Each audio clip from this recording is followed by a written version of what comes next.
Terluka. Saat Dokter Billy meninggalkan mereka, Leon hanya diam. Dadanya kian bergejolak.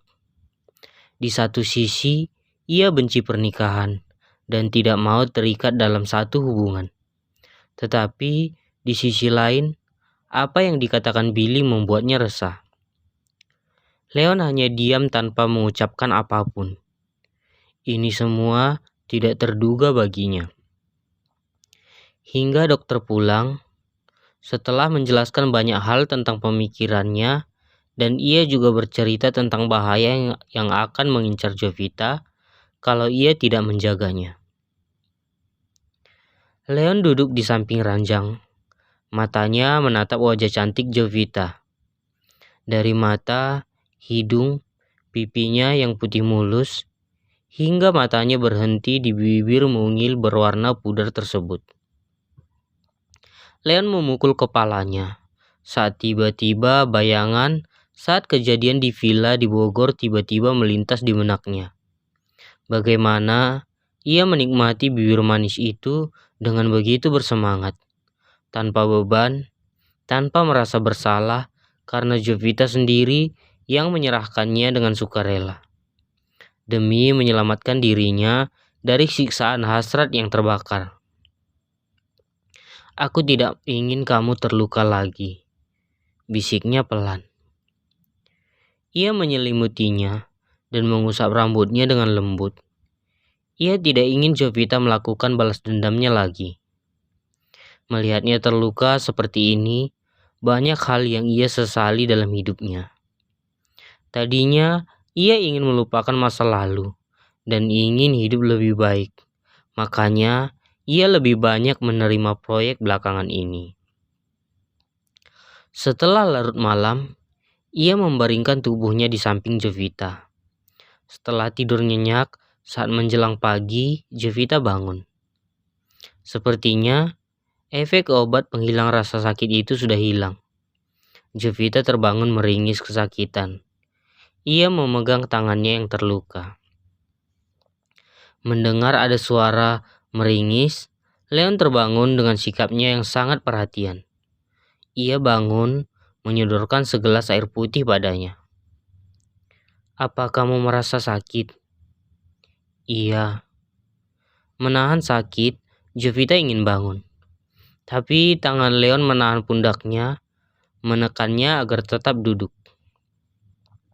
Tetaplah di sini, jangan kemana-mana. Lukamu sangat parah. Kamu tidak mengobatinya. Ia sudah mulai infeksi. Istirahat saja di sini. Nanti baru kamu turun ke kamarmu. Dan sepertinya banyak hal yang ingin kita bicarakan, ujar Leon. Apa yang kamu lakukan pada mereka? Apa kamu menghabisi mereka? Mata Jovita berkaca-kaca. Baiklah, kamu belum makan. Aku sudah menyuruh Bibi untuk menyiapkan sarapan untukmu. Tunggu saja, ujar Leon menghiraukan pertanyaan Jovita. Pak Leon, saya bertanya, apa yang kamu lakukan pada mereka? Tiba-tiba Jovita menangis terisak-isak. Itu salahku. Tidak seharusnya aku menyuruh mereka membantuku. Saya menyesal. Tolong jangan hukum mereka. Tidak tahan melihat Jovita menangis. Mereka baik-baik saja. Tangisan itu langsung berhenti. Mata besar berbulu lentik itu mengerjap-erjap menatap Leon dengan tatapan tidak percaya. Benarkah? Apa mereka baik-baik saja?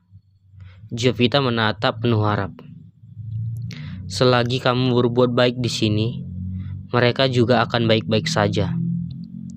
Sekarang katakan padaku, luka di tanganmu gara-gara apa? Aku belum bisa mengatakannya. Nanti, suatu saat, kamu akan mengetahuinya sendiri. Untuk saat ini, biarkan dulu seperti ini, ujar Jovita. Mata Jovita menatap Leon dengan tatapan kasihan, karena mereka berdua bernasib sama. Sama-sama yatim piatu dengan orang yang sama. Namun Leon lebih malang, otaknya dicuci dan dimanfaatkan. Aku khawatir padamu, Pak Leon. Bagaimana nanti kamu menghadapi ini? Jika kamu tahu, orang yang kamu anggap berjasa dalam hidupmu justru memanfaatkan dirimu. Jovita membatin, menatap Leon dengan tatapan dalam. Ada apa? Kenapa kamu menatapku seperti itu? Tanya Leon menatap wajah Jovita. Tidak lama kemudian, Biatin membawa nampan ke depannya, membawa makan malam. Tetapi melihat menu makan membuatnya tidak berselera. Ia memintanya dibawa ke dapur kembali. Aku tidak selera, Bi. Rasa sakit di tanganku lebih kuat daripada rasa lapar.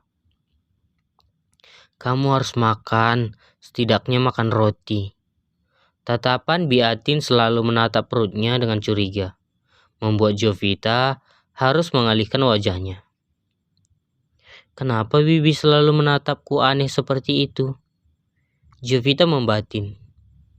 Baiklah Bi, saya makan rotinya saja. Bu Atin meninggalkan kamar itu lagi. Sekarang, aku siap untuk mendengar ceritamu. Ujar Leon menatapnya dengan jarak dekat. Cerita apa Pak Leon? Saya tidak punya cerita yang ingin dibagi. Setidaknya untuk saat ini. Oke, saya yang bertanya. Siapa yang melukai tanganmu? Tanya Leon tidak sabar. Jovita lagi-lagi menatapnya dengan tatapan mendominasi. Ada rasa sesak yang menumpuk di dadanya. Ia tidak tahu bagaimana caranya ia menceritakan bagaimana Boykoy, ayah angkat yang ia hormati, pembunuh keluarganya yang sesungguhnya. Jovita senang karena akhirnya ia bisa membuktikan kalau ayahnya bukanlah pembunuh seperti yang dikatakan Leon selama ini. Ia enggan untuk menjawabnya, ia diam. Baginya, ini terlalu dini memberitahukannya. Ia ingin menangkap sendiri otak di balik kematian orang tuanya. Namun karena Leon terus memaksa, apa kamu tidak ingin memberitahukannya? Apa kamu terlibat hilangnya anak buah Bokoy? Mata Jovita menatap tajam ke arah Leon. Ia kaget saat Leon sudah mengetahuinya. Kamu sudah mengetahuinya? Tanya Jovita kaget. Jadi benar kamu terlibat. Jadi benar luka kamu karena malam itu. Iya benar, kami yang melakukannya. Puas rasanya saat orang yang menghabisi kedua orang tuaku akhirnya mati juga. Walau bukan tangan ini yang menghabisinya langsung. Namun melihatnya mati, sudahlah. Jovita menunduk. Kenapa kamu begitu yakin? Tanya Leon. Ia mulai ikut penasaran. Malam itu, saat kedua orang tuaku dihabisi, kamu ingat kan? Saya bersembunyi di balik sofa. Saya melihat lelaki lengan bergambar kepala macan. Dan satu lagi, lelaki bertubuh tinggi memakai cincin tengkorak. Mereka akhirnya mengaku. Saya ingin katakan pada Bapak dan ingin membuktikan padamu kalau bukan ayahku yang melakukan pada keluargamu. Kamu ingin mendengar rekaman ini. Ini dengarkan. Jovita meminjam laptop Leon malam itu. Ia sudah mengirim semua rekaman itu ke emailnya. Karena saat merekam menggunakan ponsel milik Peter. Wajah Leon menegang. Pengakuan apa? Bapak dengarkan sendiri dan nilai sendiri. Sebuah rekaman pengakuan anak buah Bokoy dan tujuan menghabisi ayahnya. Karena Iwan Santoso tahu rahasia besar Bokoy dan ingin mengungkapkannya. Leon terdiam. Pengakuan itu membuatnya bagai tersambar petir di siang bolong. Ia terlihat syok. Apa ini? Jadi kesimpulannya, kematian orang tuaku dan yang melakukan itu pada keluargamu adalah dia. Bokoy, lelaki yang kamu anggap ayah angkatmu, dialah yang menggusur rumahmu, ucap Jovita dengan serius. Saya sudah bilang, ayahku hanya kontraktor, Pak Leon. Bokoy lah ownernya, dan ia yang menggusur keluargamu. Tadinya semuanya baik-baik saja. Tetapi belakangan, setelah kamu dewasa dan terus mencari pelaku yang menggusur rumahmu, ia membuat alibi kalau pemilik bangunan itu adalah ayahku dan semua atas nama ayahku, padahal milik Bokoy. Ayahku terlalu baik dan terlalu percaya pada orang lain, tanpa ia tahu Bokoy menjadikannya umpan untuk kamu buru. Hari itu, ia menelponmu, ingin memberitahumu kalau Bokoy yang melakukan itu pada keluargamu, namun dia keburu dibunuh. Saya bisa menemukan satu petunjuk penting, karena lelaki gondrong yang menculikku saat itu bilang pelakunya pemilik bintang.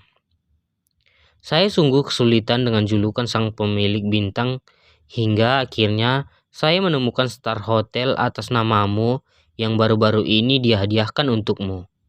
Rumahmu yang digusur dulu dijadikan hotel dan sudah milikmu saat ini, Star Hotel. Ayah berniat menceritakan kebenarannya padamu. Namun sebelum itu terjadi, malam itu Bokoy menghabisi keluargaku. Mata Leon menatap dengan nanar. Ia mundur sempoyongan. Ia tidak percaya orang yang ia cari selama ini ada di dekatnya. Ia mencarinya sepanjang hidupnya.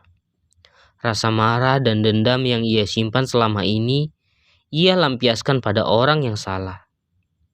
Ingatannya kembali melintas saat ayah Jovita menyebut pemilik bintang. Sebelum ajal menjemputnya malam itu, ternyata ayah Jovita ingin memberitahukan petunjuk pelakunya. Leon sangat kaget dan terpukul. Matanya menatap kosong, syok, tidak percaya, dan tidak tahu harus berkata apa-apa. Bukti yang ditunjukkan Jovita begitu lengkap.